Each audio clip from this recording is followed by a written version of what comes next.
Ada satu kisah menarik tentang Siti Sarah yang diceritakan oleh Abdul Hamid Judah, yaitu ketika Sarah menjadi tawanan Hiksos. Kala itu Sarah yang merupakan seorang tawanan dibawa menghadap raja. Oleh karena informasi daripada pasukannya, ada seorang perempuan cantik yang tidak pantas menjadi seorang tawanan. Dibawalah menghadap raja Siti Sarah itu.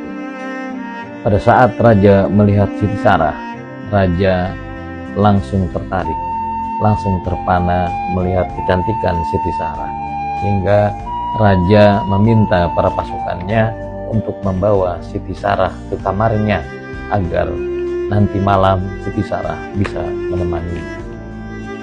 Begitu tiba malam hari, raja kemudian mengajak Siti Sarah untuk minum. Namun sayangnya Siti Sarah menolaknya.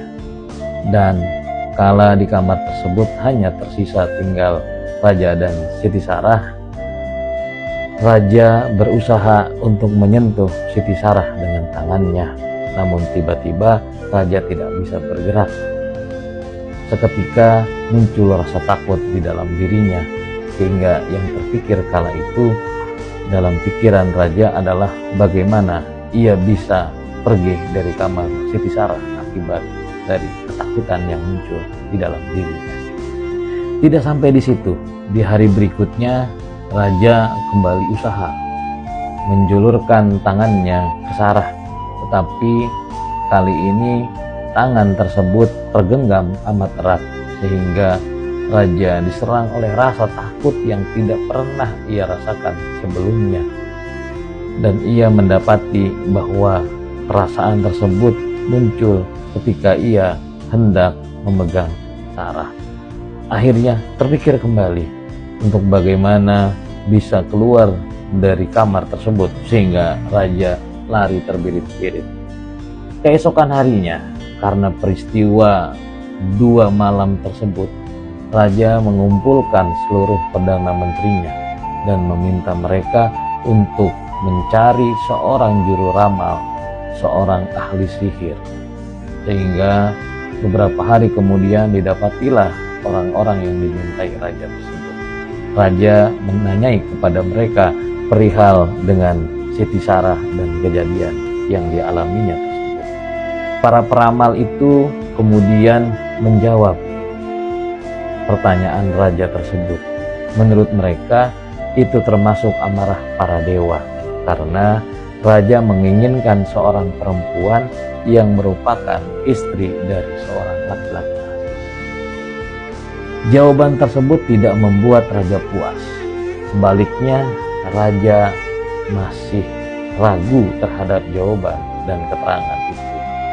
Akhirnya, di malam harinya, raja kembali menjumpai Sarah. Kali ini, raja melihat Sarah sedang hanyut dalam ibadah kepada Allah. Begitu Sarah selesai beribadah, raja bertanya kepadanya, "Apa yang barusan engkau lakukan?" Sarah menjawab, "Aku beribadah kepada Allah." "Siapa itu Allah?" "Dia adalah Tuhanku, Tuhanmu, dan Tuhan seluruh manusia." Raja tertawa terbahak-bahak, walaupun di dalam lubuk hatinya ada rasa takut akibat daripada trauma 2 hari sebelumnya. Ia pun memberanikan diri untuk mendekati Sarah. Kali ini hendak memeluknya. Tiba-tiba tangannya tergenggam keras. Raja dengan ketakutan dalam dirinya itu memohon kepada Sarah agar ia berdoa kepada Tuhannya untuk melepaskan tangannya.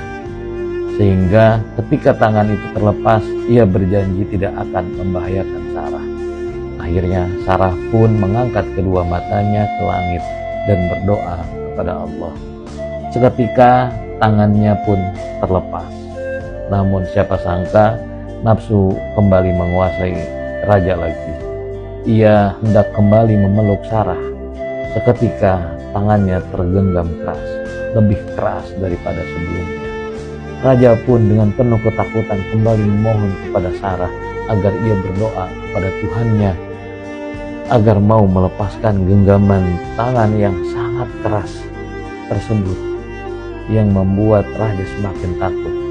Akhirnya Sarah pun berdoa kembali kepada Allah sehingga terlepaslah genggaman yang keras itu pada raja.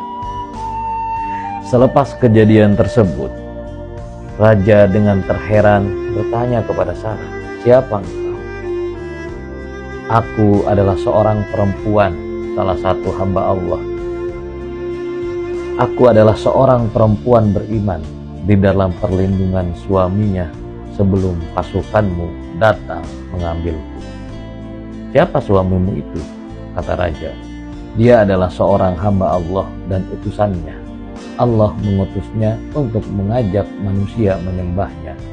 Allah Maha Esa dan tiada sekutu baginya."